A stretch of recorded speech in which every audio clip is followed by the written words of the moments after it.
A dramatic increase in heavy truck traffic in Quebec since Thunder Bay implemented the designated truck route. Good evening and thank you for joining us. I'm Ryan Benazzo. Residents in Quebec Falls are raising concerns over a surge in heavy trucks passing through their village, mainly due to the DTR bylaw that was implemented on October 1st to get big trucks off of Dawson Road and West Arthur Street. Jaden Billick joins us in studio. Jaden, what is the reaction in Quebec to this sudden increase in traffic? Well, Ryan, Oliver Papoon's Mayor Lucy Kloosterhuis says having twice as many transport trucks pass through the village has made it harder and even more dangerous for seniors and students to cross the main roadway through Quebec. And business owners say speeding trucks are also raising new safety concerns through the village. Following the new DTR bylaw that took effect last Wednesday, transport truck drivers have been rerouted exclusively to Highway 1117 to make Dawson Road and Arthur Street safer. However, Quebec Falls locals and leaders alike say the sudden increase has been a shock, with Oliver Papoon's Mayor Lucy Kloosterhuis estimating the amount of heavy truck traffic has nearly doubled in a short period of time through Quebec. Oh, it's really affected the village itself and the people that live on the highway. There's a real concern with the school. The school is right on the highway here in the village. I have honestly had nightmares thinking about the buses that are going to be stopping, that do stop on the highway to pick up children and drop them off. It's also affected the seniors. We have the north side of the village, we have 3 senior residence homes, and they tried to get across the highway. Locals here are already seeing the impacts of increased transport truck volumes, from longer waits to cross the risky 4-lane street to growing concerns in residential areas around the village itself. Quebec depot owner Brandon Postema has had a front row view of the change in truck traffic. We're starting to see just overall trucks speeding through the village, and unfortunately for us, it's single lane on both sides of the village and then double lane when you get into the village, so people are using that opportunity to pass each other and try and get in front. So everyone's gonna have to band together and really find out a way to make this community safe, because as you can see, this is the slow time of day, but the trucks are coming through and you'll often see they're trying to pass each other, and it's pretty scary. Kloosterhuis says they also had concerns about trucks sticking to Oliver Road, and signs are in place there prohibiting trucks with a weight maximum of over 28,000 kilograms. The city also has their highway signs in place regarding the DTR, but the billboards have seen a few delays. Kloosterhuis says she's been in contact with the ministry to make their community safer. We have asked the MTO, they will not put lights here. We've asked for a crosswalk, they will not put that here as well. They say the vision is not good enough. Well, if the vision's not good enough for lights, what is it for a bus crossing? Because the buses pick up the children on the south side of the highway and bring them to the school on the north side. So, you know, it's just very, very unsafe. Kloosterhuis says it's unfortunate to see increased amounts of traffic in their rural town, and future meetings with the MTO are already scheduled to try to improve the safety of their community. Jaden Billick, TBT News. About this next story, some of the details are disturbing. The trial for a man accused of murdering his stepmother began today at the Thunder Bay Courthouse. The incident on East Mary Street in June of 2023 shocked those in Westford and across the city. Jonathan Wilson has more from day one of the trial. 43-year-old Cameron Adamko has entered a plea of not guilty to the charge of second-degree murder. Adamko's stepmother, 67-year-old Darlene Giba, was found dead in her home on East Mary Street on June 27, 2023. In his opening submissions to the jury, the Crown lawyer said Giba had made plans that morning to meet a cousin for coffee, but when her cousin arrived at the house, Giba didn't answer her text or call. The cousin came back a second time and could see Giba through the front door, lying on the floor on a pile of papers in a pool of blood. The jury then heard from a forensic pathologist who said Giba died from large stab wounds to her neck, which would have caused rapid blood loss. Adamko's girlfriend at the time, 58-year-old Jonna Louise Sonego, was also originally charged with second-degree murder, but she pleaded guilty earlier this year to accessory after the fact. The Crown is planning to call Sonego to testify at some point during the trial, which is scheduled to last up to 3 weeks. The full details can be found on tbnewswatch.com. Jonathan Wilson, TBT News. Thunder Bay Police have now confirmed that a man they arrested for attempted murder and other offenses 2 weeks ago had the charges against him dropped the next day, and that the investigation into that shooting incident continues. City police were called to a weapons incident in the area of May and Bethune Streets around 1 o'clock that morning. It's believed that several rounds were fired, but no one was injured. 37-year-old Marion George Dodu was located by police that same day and charged with attempted murder using a restricted firearm, carrying a concealed weapon, discharging a firearm with intent, and possession of a weapon for a dangerous purpose. But police have now issued an update saying Dodu was released the next day and the charges against him were withdrawn in court. Police won't say if another suspect has been identified. Anyone with information is asked to contact City Police or Crime Stoppers. The Thunder Bay Art Gallery has relaunched its fundraising campaign to try to bring in another $24 million for the waterfront project. Back in August, gallery officials confirmed that the price tag for the facility had skyrocketed from $57 million to $75 million. And today they announced their plan to cover the big shortfall. Reagan Johnson reports.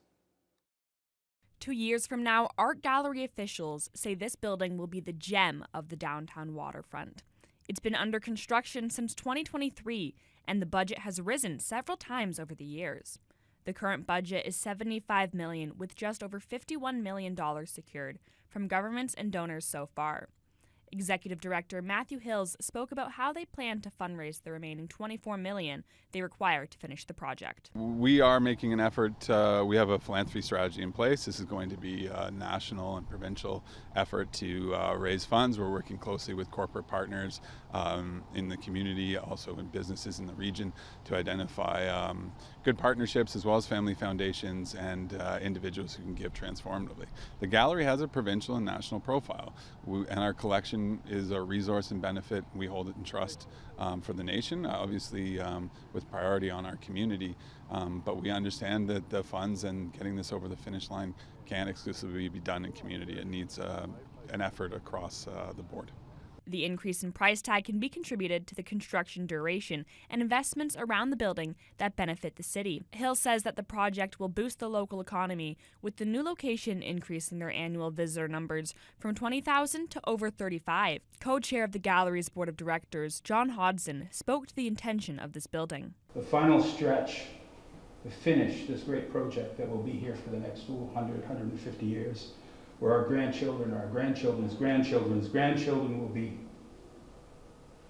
We'll visit, where the laughter of all those children will be there, where people will be married there, where functions will occur, where scholars will come to look at art and study art that's nowhere else in the world except here in Thunder Bay, where the tourists will get off those giant ships and the first thing they'll stop at is our gallery. And they'll see works of art that are nowhere else in the world. We're in the final stretch, and that's what this is. With over $51 million raised towards the art gallery's $75 million goal, the project is entering its final stages, with the goal to be open to the public by mid-2027. Reagan Johnson, TBT News. Ontario's Special Investigations Unit is probing an incident in Rainy River after the passenger in an allegedly stolen vehicle was seriously injured after OPP officers deployed a spike belt. Police were called just after 11 o'clock Sunday night. The vehicle was traveling southbound on Highway 621 when it hit the spike belt and went into the ditch. Both the driver and the passenger were taken to hospital. A Hamilton man faces numerous charges following an OPP drug trafficking investigation here in Thunder Bay. Search warrants were executed on September 18th at a local hotel, a business, and a vehicle. Officers seized about 1.2 kilograms of cocaine, $84,000 in cash, and an illegal conducted energy weapon. The estimated street value of the drugs is more than $120,000. The 42-year-old suspect has been charged with trafficking cocaine, possession of proceeds obtained by crime, and possession of a weapon for a dangerous purpose. He remains in custody after appearing in court earlier today. Premier Doug Ford isn't backing off his decision to scrap automated speed cameras in the province, despite a formal request from more than 20 Ontario mayors to reconsider. CTV's Siobhan Morris has the latest. It's a hard no from the Premier to 22 Ontario mayors. They'd hoped for a compromise on speed cameras, the ones the province plans to outlaw. What's unreasonable is a total cash grab, and we know speed cameras do not work. One of the mayors pushing for reconsideration insists this is not about money at all. It's not about revenue. It is about safety. Some of the tweaks the mayor suggested include running the cameras in school zones only, issuing a warning on the first offense, only ticketing during school hours, and setting a reasonable threshold speed to get a fine at all. They slow people down, and when you get a ticket, the evidence shows that every single camera where these are deployed have registered a decrease in speeding. Doug Ford unmoved with another approach to stop lead-footed drivers. We're going to put traffic calming infrastructure, and that will bring it down to zero. Singling out Toronto's most infamous speed camera that's issued 70,000 tickets worth more than $7 million in fines in 3 years. When you think someone would come up with common sense and say, okay, we're putting speed bumps on Parkside Drive, we're putting turnabouts. The province won't help cover the costs of getting out of camera contracts. Ford calls the communities that want to hang on to them greedy. They aren't worried about the safety of people. If they were, they'd start installing infrastructure. Mead Ward says fines are being used to make streets safer and argues that's how it should be. What he has basically said is that he's willing to tax people who obey the law, rather than making speeders pay for traffic calming measures. Believers in speed cameras don't have tons of time to try and sway the Premier. The bill to ban them will be introduced when the legislature returns. It could be law in a matter of weeks. Siobhan Morris, CTV News. The parliamentary leader of the Ontario Liberals was in Thunder Bay today. John Fraser is meeting with city residents and local organizations about education. And during a media event at Hillcrest Park, Fraser commented on the party's progress when it comes to finding a new leader. Bonnie Crombie announced her resignation on September 15th after a weak show of support at the party's annual general meeting. Fraser says the search for a new leader has already started with the establishment of a leadership working group, which sets the rules for the process. He adds the leadership race is an opportunity for members of the party to meet and work with residents across the province. The question is, what's the best way to have a race? And that's the question they have to answer. And I think one of the things they have to consider is the kind of thing that you could do by going and working in a region of Ontario, specifically in a fixed period of time, to say, we're going to go into the Northeast or the Northwest, and we're going to spend 2 or 3 weeks there, and then maybe have candidates compete against each other in something like a primary. Why not? I mean, it's up to the party. All right, well, let's turn our attention to the weather now. And Haley, I don't know about you, but today was really the first day that I went out and it kind of felt like fall since the season turned. Yeah, I was just about to say welcome to fall. Yeah. This is what it is supposed to feel like. We were really close to seasonal values both for our low and our high. We saw a low of 1 at around 8 this morning, and that is quite chilly compared to what we've been seeing, but that is exactly on our norm scale for a low at this time of year. Now, a high for this time of year, if we're really getting specific with what Environment Canada says, a normal high would be 12. So 1 degree cooler today with a high of 11, but we were pretty steady there for most of the afternoon. And we did see some winds from the northwest, quite gusty at times, 47 kilometers an hour at its peak. And so it may have felt even a little bit colder than that, but hey, we saw mainly sunny skies to start our day, so at least it helped us get out of bed when it was a little bit colder, and then we started to see a little bit of increase of clouds after that. Now, really, there's not a lot to complain about when we see our high of 11 when we look at the rest of the region. Now, we see places like Pickle Lake with, they're at 4 right now, so that's like a refrigerated pickle. They're pretty cold today.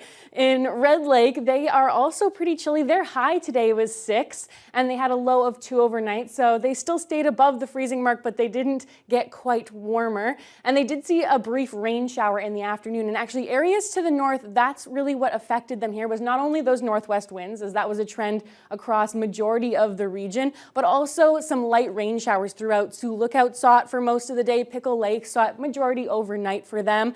Armstrong saw some brief showers, and Greenstone saw some showers lightly throughout the day as well, and currently at this hour. Now, when we get further south down in Fort Francis, we see double digits once again. Now, they're clear skies right now. They didn't see as gusty of winds throughout the day, so they are closer to seasonal. But last night it was cold for them. They had a low of 0, and they did have wind chill of -3. Now, Atikokan didn't see as gusty of winds either. They're at 10 right now. Nipigon at 9, but they had a high of 10 earlier in the day. Similar to Marathon, they're single digits now, but they did have a high of 12 earlier. Wawa is at 12 at this hour, and Sault Ste. Marie at 13. They had a high of 16, so they still had quite the lovely day with a mix of sun and cloud. Now, for tonight in Thunder Bay, we're looking at a low of -3 tonight, so dropping below the freezing mark. Luckily here, wind chill isn't predicted to play a factor. Just a few clouds in the sky, winds from the northwest, that 40 to 20 kilometer an hour range, but hopefully dying down as the night goes on. So yes, we are getting chillier now, Ryan, but hopefully it'll warm up again as we head into the second half of the week. Yeah, not really much of a, we switched right from air conditioning to turning the heat on. Not and without we might go warning. back. Who knows? Who knows what I'll Mother tell you Nature later. has in store? Yeah, that's a good tease. All right, thanks a lot, Haley. No.